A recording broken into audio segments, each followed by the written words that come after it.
Hi, Sahadev മാഷാണേ. Geometrical പാറ്റേൺസിൻ്റെ 316 എപ്പിസോഡിലേക്ക് എല്ലാവർക്കും സ്വാഗതം. ഇത്തവണ രസകരമായ വൃത്താകൃതിയിൽ തന്നെയുള്ള ഒരു ഡിസൈനാണ്. കോമ്പസ്, പ്രൊട്രാക്ടർ, ഈ രണ്ട് ഉപകരണങ്ങളാണ് ഇതിന് കാര്യമായി വേണ്ടത്. അപ്പോൾ കളറില്ലെങ്കിൽ നിങ്ങൾക്ക് പെൻസിൽ കൊണ്ടും ഷെയ്ഡ് ചെയ്യുക. ഇനി സ്കെച്ച് പെന്നാണെങ്കിൽ ആ രൂപത്തിലും ചെയ്യാം. മാർക്കറുള്ളവർ അതുകൊണ്ട് ചെയ്യാം. ബ്രഷ് പെൻ ഉപയോഗിക്കുന്നവർ അങ്ങനെയും ചെയ്യാം.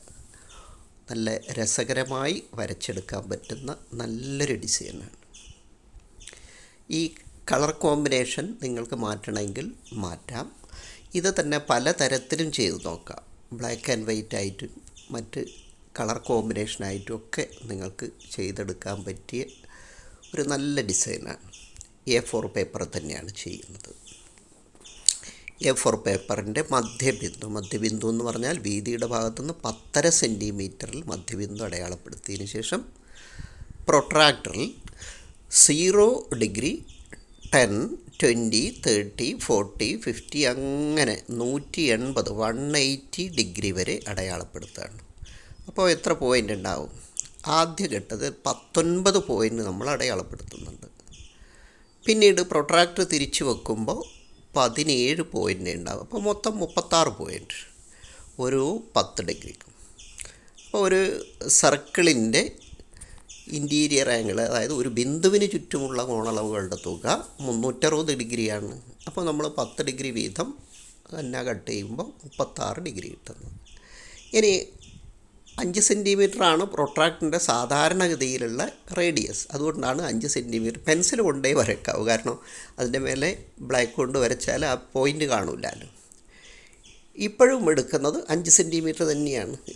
അങ്ങനെ വരുമ്പോൾ ഒരു പോയിൻ്റിൽ കുത്തിയാൽ കൃത്യം 6ാമത്തെ പോയിൻ്റിലായിരിക്കും നമ്മളെ പെന്നിൻ്റെ ടിപ്പ് വരിക.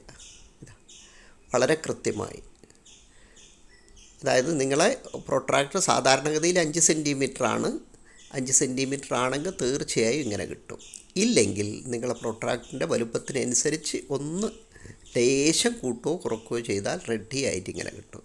അതായത് ഒരു പോയിൻ്റിൽ വെച്ച് കഴിഞ്ഞാൽ 1, 2, 3, 4, 5, 6 6ാമത്തെ പോയിൻ്റിൽ കൃത്യമായിട്ട് പെന്നിൻ്റെ ടിപ്പ് ഉണ്ടാവും. എന്നിട്ട് സർക്കിളല്ല വരയ്ക്കുന്നത്, വൃത്തഭാഗം മാത്രമേ ഉള്ളൂ. അപ്പോൾ നമ്മൾ പെൻസിൽ കൊണ്ടുണ്ടാക്കിയ ആ വൃത്തത്തിൽ നിന്ന് തുടങ്ങി അവിടത്തേക്ക് എത്തുമ്പോൾ അങ്ങ് നിർത്തുകയാണ്. അപ്പോൾ പുറം ഭാഗത്ത് ആ 5 സെൻറ്റിമീറ്റർ റേഡിയസുള്ള സർക്കിളിൻ്റെ പുറം ഭാഗത്ത് മാത്രമേ ഈ വൃത്തഭാഗം ഉണ്ടാവും. അപ്പോൾ അത് ഒന്നിൻ്റെ മേലെ ഒന്ന് പിണഞ്ഞ് കയറുന്ന രൂപത്തിലാണ് ഉണ്ടാകുക. അത് പുറം ഭാഗത്ത് മാത്രം.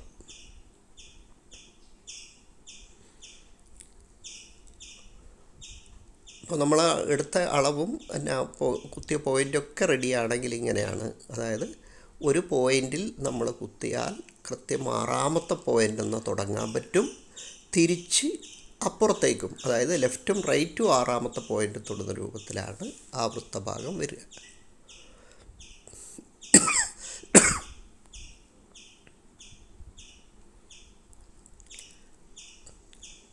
സാധാരണഗതിയിൽ ബോക്സിലുള്ള പ്രൊട്രാക്ടറിൻ്റെ റേഡിയസ് 5 സെൻറ്റിമീറ്റർ തന്നെയായിരിക്കും എന്നുള്ളതുകൊണ്ടാണ് ഈ 5 സെൻറ്റിമീറ്ററിൻ്റെ കണക്ക് പറയുന്നത്. ചിലത് 5.1 നമ്മൾ, അതായത് പോയിൻ്റ് ഇടുമ്പോൾ ഉള്ളൊരു തിക്നെസ്സും കൂടെ വരുമല്ലോ. ചിലത് ലേശം കുറഞ്ഞിട്ടുണ്ടാവും. അപ്പോൾ അത് നിങ്ങൾ നോക്കിയിട്ട് അഡ്ജസ്റ്റ് ചെയ്യുക.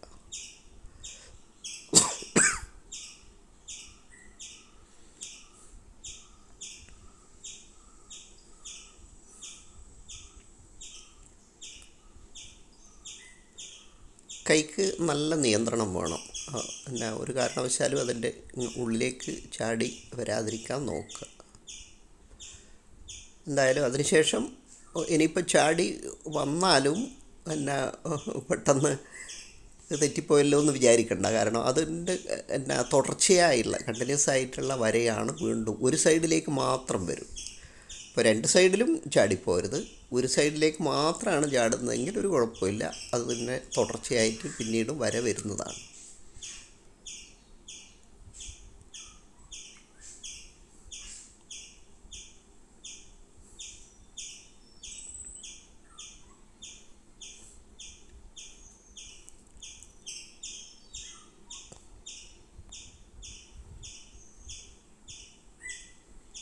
ഇത് പൂർണ്ണവൃത്തം വരയ്ക്കുകയാണെങ്കിൽ ആ മിഡ് പോയിൻറ്റിലൂടെ ആയിരുന്നു കറങ്ങി വരിക. പക്ഷെ നമ്മൾ ഇത് ഡിസൈൻ വേറെ തരത്തിൽ ചെയ്യുകയാണ്.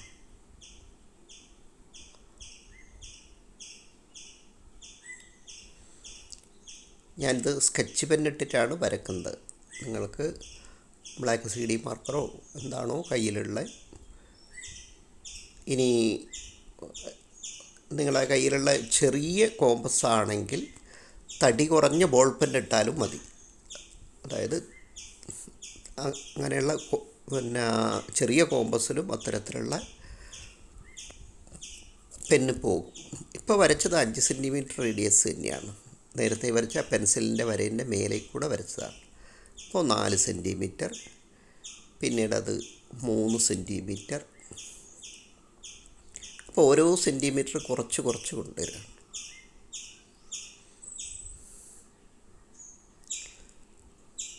രണ്ട് സെൻറ്റിമീറ്റർ, അവസാനം 1 സെൻറ്റിമീറ്ററും. ഈ 1 സെൻറ്റിമീറ്റർ വരക്കുമ്പോഴാണ് ശ്രദ്ധിക്കേണ്ടത്, ആണ് ചാടിപ്പോവാൻ സാധ്യതയുണ്ട്. യെസ്. ഇനി വീണ്ടും കോമ്പസ് 5 സെൻറ്റിമീറ്റർ തന്നെ എടുക്കുകയാണ്. എന്നിട്ട് നമ്മൾ നേരത്തെ ചെയ്ത പോലെ തന്നെ ഒരു പോയിൻ്റ് കുത്തി 6ാമത്തെ പോയിൻ്റിലെത്തുമല്ലോ. അപ്പോൾ ഇതാണ് അതിൻ്റെ രീതി. എന്ന് വെച്ചാൽ കേന്ദ്രത്തിലേക്ക് വരുന്നില്ല, ആദ്യത്തെ സർക്കിളിലേക്ക് അങ്ങ് നിർത്തുകയാണ്. അപ്പോൾ ആ വര പുറപ്പെടുന്ന നേരത്തെയുള്ള വരയുടെ കണ്ടിന്യൂസ് ആയിട്ട് തന്നെയാണ്. അത് രണ്ടും രണ്ടായി തോന്നാതെ ഒറ്റ വരയായിട്ട് തന്നെ നമുക്ക് കിട്ടണം. അപ്പോൾ കോമ്പസ് വെച്ച് വരക്കുന്നതിന് മുമ്പേ അതിൻ്റെ തുടർച്ചയായിട്ടാണ് ആ വര വരുന്നത് എന്നൊന്ന് ഉറപ്പ് വരുത്തണം. ലേശം ചിലപ്പോൾ മുന്നോട്ടോ പിന്നോട്ടോ നീക്കണമെങ്കിൽ നിങ്ങളത് ചെയ്യണം. ഇല്ലേ രണ്ടും ആ ജോയിൻ ചെയ്യുന്ന രണ്ട് സ്ഥലത്തായി പോകും.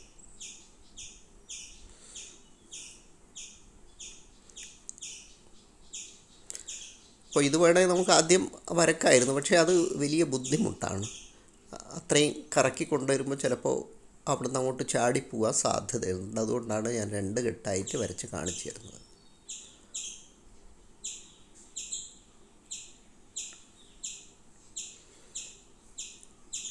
അപ്പോൾ ഇത് മറന്നു പോകരുത്. നമ്മൾ പോയിൻ്റ് കുത്തുന്നതല്ല, അവിടെ ശ്രദ്ധിക്കേണ്ടത് ആദ്യത്തെ വരയുടെ തുടർച്ചയായി തന്നെ നമുക്ക് കിട്ടണം,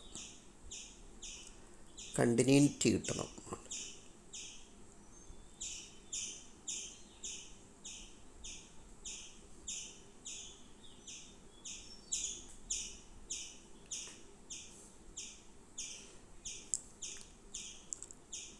ഇങ്ങനെയൊക്കെ ചെയ്യുമ്പോൾ നമുക്ക് ഒരു വൃത്തഭാഗം വരക്കാനും വൃത്തം വരക്കാനും മാത്സുമായിട്ട് ബന്ധപ്പെട്ട ഒരുപാട് ആശയങ്ങൾ നമ്മളറിയാതെ പഠിക്കുന്നുണ്ട്. അപ്പോൾ ചിത്രം വരച്ചുകൊണ്ടും നമുക്ക് മാത്സ് പഠിക്കാൻ നല്ലൊരു ആശയമാണിത്. അതുപോലെ വരച്ച് ശീലമുള്ളവർക്ക്, നേരത്തെ വരച്ച് തുടങ്ങിയ കുട്ടികൾ കുറേ പേരുണ്ട്. കുറേ ചിത്രങ്ങൾ ചേർത്ത് ആൽബമൊക്കെ ആക്കി വെച്ചവരുണ്ട്. അവർ പുതിയ പുതിയ ഡിസൈൻ തേടുന്നവരാണ്. അപ്പോൾ അതിൽ തന്നെ വെറൈറ്റി, ഈ ഒരു ചിത്രത്തിൽ തന്നെ നമുക്ക് കുറച്ചൊരു മാറ്റം വരുത്തി കഴിഞ്ഞാൽ മറ്റൊരു ഡിസൈനായി മാറും. യെസ്. വരച്ചെടുത്ത് കഴിഞ്ഞാൽ കംപ്ലീറ്റ് വര കഴിഞ്ഞാൽ ഇങ്ങനെയാണ് ഉണ്ടാകുക. അപ്പോൾ ആദ്യം വരച്ച വൃത്തഭാഗത്തിൻ്റെ തുടർച്ചയായി ആദ്യത്തെ സർക്കിൾ വരെ പോകുന്നതായിട്ട് കാണാം. ഇനി നമ്മളത് കളർ ചെയ്യാണ്. അതിന് നേരെ ബ്ലാക്ക്. അപ്പോൾ അതൊരു റൗണ്ട് വന്നാൽ ഇങ്ങനെയാണ് ഉണ്ടാകുക. അപ്പോൾ കളറ് ഞാനിപ്പോൾ കൊടുത്തത് ബ്രഷ് പെന്ന് കൊണ്ടാണ്. പക്ഷേ ചെറിയ കളമായതുകൊണ്ട് നിങ്ങൾക്ക് സ്കെച്ച് പെന്ന് ഉപയോഗിക്കാം. അതുപോലെ മാർക്കറോ നിങ്ങളുടെ കയ്യിൽ എന്താണോ ഉള്ളത് അത് ഉപയോഗിക്കാം. കളം പുറകോട്ടെത്തുമ്പോൾ ചെറുതായിട്ടാണല്ലോ വരുന്നത്. അപ്പോൾ രണ്ടാമത്തെ ലെയറിൽ ബ്രൗൺ ആയിരുന്നു, മൂന്നാമത്തത് റെഡ്, ഇനി നാലാമത്തത് ഓറഞ്ച്. ആ ഒരു കോമ്പിനേഷൻ തന്നെയാണ് കൊടുക്കുന്നത്. ഇതേ കോമ്പിനേഷൻ നിങ്ങൾ എടുക്കണമെന്നില്ല, അത് നിങ്ങളെ ഇഷ്ടത്തിനനുസരിച്ച് മാറ്റാം. ഗ്രീനോ വയലറ്റോ റോസോ ഒക്കെ ചേർന്നുകൊണ്ടുള്ള കോമ്പിനേഷനും എടുക്കുക. യെല്ലോ. അപ്പോൾ യെല്ലോക്ക് ശേഷം നമ്മളൊരു വെള്ള വിട്ടതിന് ശേഷമാണ് വീണ്ടും ബ്ലാക്ക് കൊടുക്കുക. യെസ്, ഒരു വെള്ളയ്ക്ക് ശേഷം വീണ്ടും ബ്ലാക്ക്, പിന്നീട് ഇതേ തന്നെ കോമ്പിനേഷൻ തന്നെ ബ്രൗണ്, അതിനുശേഷം റെഡും കൂടെ ചെയ്യാനേ അവിടെ സ്ഥലമുള്ളൂ. പിന്നീട് ചെയ്യുമ്പോൾ വളരെ ചെറിയ കളാണ്, അതുകൊണ്ട് റെഡ് വരെ ചെയ്ത് അവിടെ നിർത്തുകയാണ്. ഇനി അടുത്ത ഘട്ടം നമുക്ക് ഉള്ളിലേക്കാണ് വരേണ്ടത്. അപ്പോൾ ഉള്ളിലേക്ക് വരുമ്പോൾ കളർ കൊടുക്കുന്നത് ഈ രൂപത്തിലാണ്. അതേ കോമ്പിനേഷൻ അതേ രീതിയിൽ തന്നെ, പക്ഷേ മാറി. അതായത് ലെഫ്റ്റിൽ നിന്ന് റൈറ്റിലേക്ക് തിരിഞ്ഞു പോകുന്ന രൂപത്തിലാണ് ഇത് ചെയ്തിരിക്കുന്നത്. രണ്ടാമത്തെ ലെയർ വരുമ്പോൾ ഒരു കളം കോണിൽ വരുന്ന രൂപത്തിൽ, ഒന്ന് കോണിലേക്ക് പോകുന്ന രൂപത്തിലാണ് ചെയ്തത്. വീണ്ടും മൂന്നാമത്തത് ഒന്നുകൂടെ കോണിലേക്ക് പോയി, ഇനി നാലാമത്തതാവുമ്പോൾ അത് വീണ്ടും ഒന്ന് ലെഫ്റ്റിലേക്ക് തിരിഞ്ഞു വരും. യെസ്. അപ്പോൾ ചെയ്തെടുത്താൽ ഈ രൂപത്തിലാണ് ഉണ്ടാകുക.